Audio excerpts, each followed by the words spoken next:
Assalamualaikum warahmatullahi wabarakatuh. Saya Rifa Kaisa Fikri dari Prodi Teknik Elektro. Saya akan membahas mengenai Internet of Things. Apa itu IoT? IoT atau Internet of Things adalah sebuah konsep di mana berbagai perangkat fisik dapat terhubung ke internet. Perangkat-perangkat ini dapat berupa smartphone, sensor, kamera, alat elektronik rumah tangga, hingga mesin-mesin industri. Dengan terhubung ke internet, perangkat tersebut dapat saling bertukar data dan berkomunikasi satu sama lain tanpa harus dikendalikan secara manual. Inilah yang membuat IoT menjadi teknologi yang sangat penting dalam era digital saat ini. Konsep IoT. IoT memungkinkan objek di sekitar kita untuk terhubung dan berinteraksi dengan infrastruktur digital, memungkinkan pemantauan, kontrol, dan otomatisasi yang lebih baik dalam berbagai aspek kehidupan sehari-hari, seperti kesehatan, transportasi, rumah pintar, dan industri. Selanjutnya, komponen IoT. Komponen pertama adalah sensor. Sensor berfungsi untuk mengumpulkan data fisik dari lingkungan.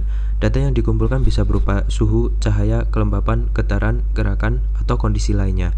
Tanpa sensor, perangkat IoT tidak memiliki informasi untuk diproses atau dianalisis. Berikutnya adalah network atau jaringan. Komponen ini memungkinkan perangkat IoT untuk saling berkomunikasi, baik antar perangkat maupun dengan server. Jenis jaringan yang digunakan bisa berupa Wi-Fi, Bluetooth, 4G atau 5G, atau protokol khusus IoT. Tanpa jaringan, data tidak bisa dikirim dari sensor ke penyimpanan atau aplikasi. Selanjutnya, power atau sumber daya. Setiap perangkat IoT membutuhkan sumber daya. Sumber daya ini bisa berupa baterai, listrik, atau bahkan energi dari panel surya. Ketersediaan daya sangat penting karena menentukan berapa lama perangkat IoT dapat beroperasi secara terus-menerus. Yang keempat ada aktuator. Komponen berikutnya adalah aktuator. Jika sensor berfungsi mengumpulkan data, aktuator bertugas melakukan aksi berdasarkan instruksi yang diterima. Contohnya membuka pintu otomatis, menyalakan lampu, atau menggerakkan motor. Yang kelima ada mikroprosesor atau pengolah data. Komponen ini berfungsi memproses data yang diterima dari sensor. Disinilah data dikalkulasi, dianalisis, atau dikirim ke server. Mikroprosesor adalah otak dari perangkat IoT. Komponen terakhir adalah aplikasi IoT. Ini adalah antarmuka yang digunakan oleh pengguna untuk mengontrol atau memantau perangkat IoT. Melalui aplikasi inilah kita bisa melihat data sensor, mengatur perangkat, atau menerima notifikasi. Penerapan IoT.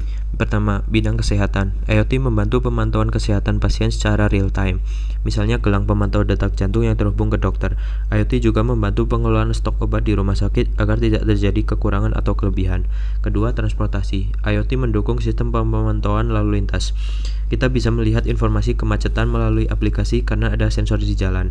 Parkir pintar juga memudahkan kita menemukan tempat kosong. Kendaraan otonom menggunakan sensor dan jaringan untuk bergerak tanpa pengemudi.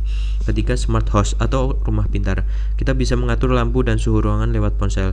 Kamera dan sensor keamanan melindungi rumah saat pergi. Semua berjalan otomatis dan saling terhubung. Keempat, industri. IoT dipakai untuk manufaktur pintar. Sensor memantau kondisi mesin. Data itu membantu prediksi kapan mesin harus dirawat. Perusahaan juga bisa mengelola rantai pasok dengan lebih efisien karena barang bisa dilacak dari pabrik sampai ke konsumen. Tantangan IoT. IoT menawarkan banyak manfaat, namun ada berbagai tantangan yang perlu diperhatikan agar penerapannya berjalan baik.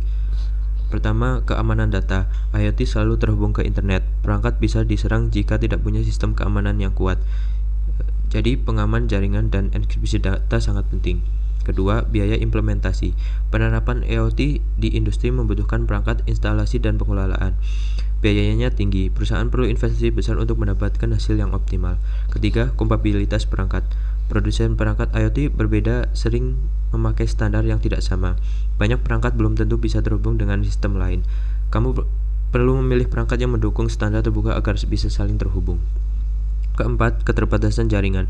IoT butuh jaringan yang stabil. Di daerah dengan koneksi internet lemah, IoT sulit bekerja maksimal. Perlu peningkatan infrastruktur jaringan agar IoT bisa digunakan di lebih banyak tempat.